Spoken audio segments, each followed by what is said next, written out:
আসসালামু আলাইকুম everyone, welcome back to my channel. খুবই অল্প সময়ে প্রেসার কুকারে কিভাবে ঝরঝরে ভাত রান্না করতে পারবেন সেই প্রসেস আজ আমি আপনাদের সাথে শেয়ার করতে চলেছি। এটাকে বসা ভাতও বলা হয়।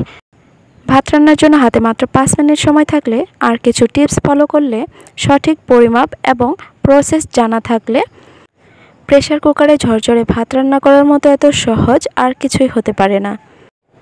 আশা করি ভিডিওটি সবার কাছে খুবই হেল্পফুল হবে, তাই ভিডিওটি স্কিপ না করে সম্পূর্ণ দেখতে থাকুন।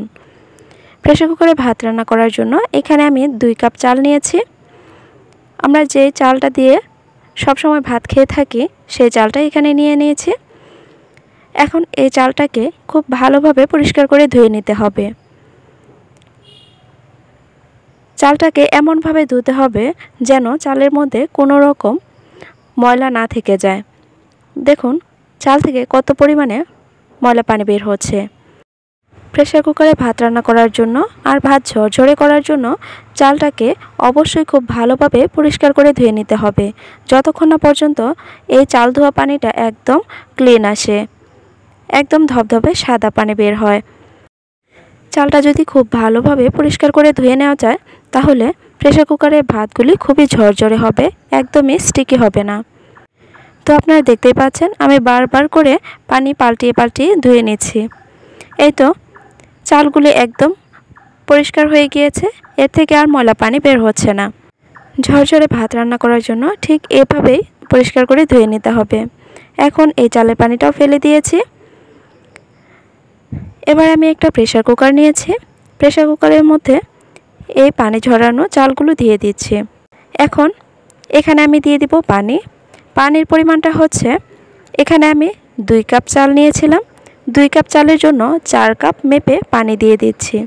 আমি যে কাপ দিয়ে চাল মেপেছিলাম ঠিক সেই কাপ দিয়েই আমি পানিটা দিয়ে দিচ্ছি।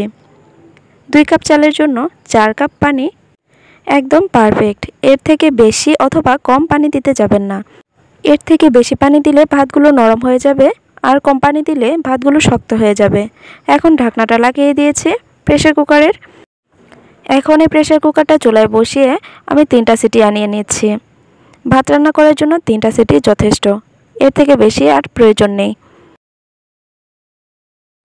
এই তো 3টা সিটি দিয়ে নিয়েছি। এখন এটাকে চুলা থেকে নামিয়ে নেব। প্রেসার কুকারটা সম্পূর্ণ ঠান্ডা হয়ে গিয়েছে। এখন এর ঢাকনাটা খুলে নিচ্ছি।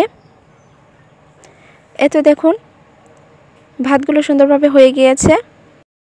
কিছু টিপস আর সঠিক প্রসেস জানা থাকলে প্রেসার কুকারের ভাতগুলো একদম ঝরঝরে হবে, কোনো রকম স্টিকি ভাব বা শক্ত অথবা নরম হবে না, একদম পারফেক্ট হবে আর খুবই অল্প সময় হয়ে যায়।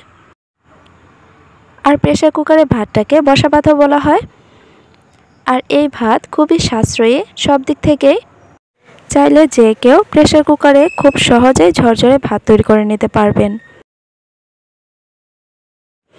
তো ভিডিও দেখতে দেখতে যারা ভিডিওর শেষ পর্যায়ে এসে গেছেন কিন্তু একটা লাইক দিতে ভুলে গেছেন, প্লিজ ভিডিওতে একটা লাইক করে দিবেন। ভালো লাগলে শেয়ার করে অন্যকে দেখার সুযোগ করে দিবেন, আর চ্যানেলটি সাবস্ক্রাইব করে পাশে থাকবেন। তো আজকের মতো এখানেই বিদায় নিচ্ছি। সবাই ভালো থাকবেন, সুস্থ থাকবেন, নিজের এবং পরিবারের খেয়াল রাখবেন। আল্লাহ হাফেজ।